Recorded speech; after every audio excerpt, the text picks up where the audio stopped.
ભરૂચની કૃષિ મહાવિદ્યાલય ખાતે નર્મદા કિસાન સમૃદ્ધિ પરિયોજના હેઠળ ખેડૂતો માટે તાલીમ શિબિર યોજાઈ હતી।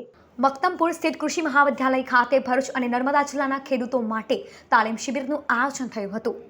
જેએનએફસી નાર્દેશ દ્વારા CSR હેઠળ નર્મદા કિસાન સમૃદ્ધિ પરિયોજના હેઠળ તાલીમમાં બંને જિલ્લાના 150થી વધુ ખેડૂતોએ ભાગ લીધો હતો। ખેડૂતોને કૃષિ યુનિવર્સિટીના વૈજ્ઞાનિકો દ્વારા વિવિધ કૃષિ ટેકનોલોજીનું માર્ગદર્શન અપાયું હતું।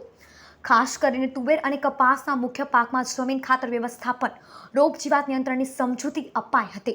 વિવિધ પાકો નિદર્શનનું પણ આયોજન કરાયું હતું।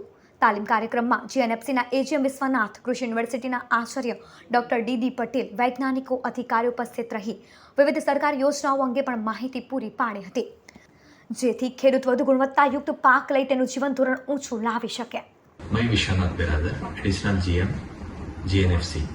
GNFC के CSR विंग नारदेश के द्वारा NKSP प्रोजेक्ट नर्मदा किसान समृद्धि परियोजना के द्वारा आज भरूच एंड नर्मदा डिस्ट्रिक्ट के मोर देन 150 फार्मर को कॉलेज ऑफ एग्रीकल्चर भरूच में बुलाया है।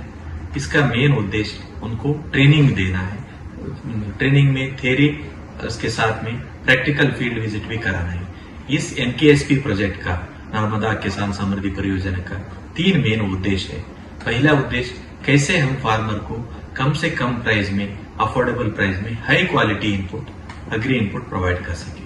सेकेंड, एग्री इनपुट के साथ साथ में उनको जो क्रुशियल सपोर्ट जो चाहिए, राइट, फार्म एडवाइजरी सर्विसेज चाहिए, सॉइल एंड वाटर एनालिसिस का सर्विस चाहिए, गवर्नमेंट स्कीम कैसे एक्सप्लोर करना, उसका सर्विसेज के बारे में हम लोग बताते हैं।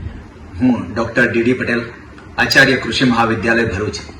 आज नारदेश GNFC द्वारा नर्मदा किसान समृद्धि परियोजना अंतर्गत ખેડૂત તાલીમ કેન્દ્રનું આયોજન આ કૃષિ મહાવિદ્યાલય ભરૂચ ખાતે કરવામાં આવ્યું છે, જેમાં 150 થી વધારે ખેડૂતો ભરૂચ જિલ્લા તેમજ નર્મદા જિલ્લામાંથી ભાગ લઈ રહ્યા છે। આ ખેડૂત તાલીમ કાર્યક્રમમાં વૈજ્ઞાનિકો દ્વારા વિવિધ ટેકનોલોજીનું માર્ગદર્શન આપવામાં આવશે, જેમાં ખાસ કરીને તુવેર અને કપાસ જે મુખ્ય પાકો છે આ વિસ્તારના, તેમાં જમીન વ્યવસ્થાપન, ખાતર વ્યવસ્થાપન, રોગ અને જીવાત નિયંત્રણ સાથે સાથે નિંદણ નિયંત્રણ જેવી વિવિધ ટેકનોલોજીની માહિતી આપવામાં આવશે।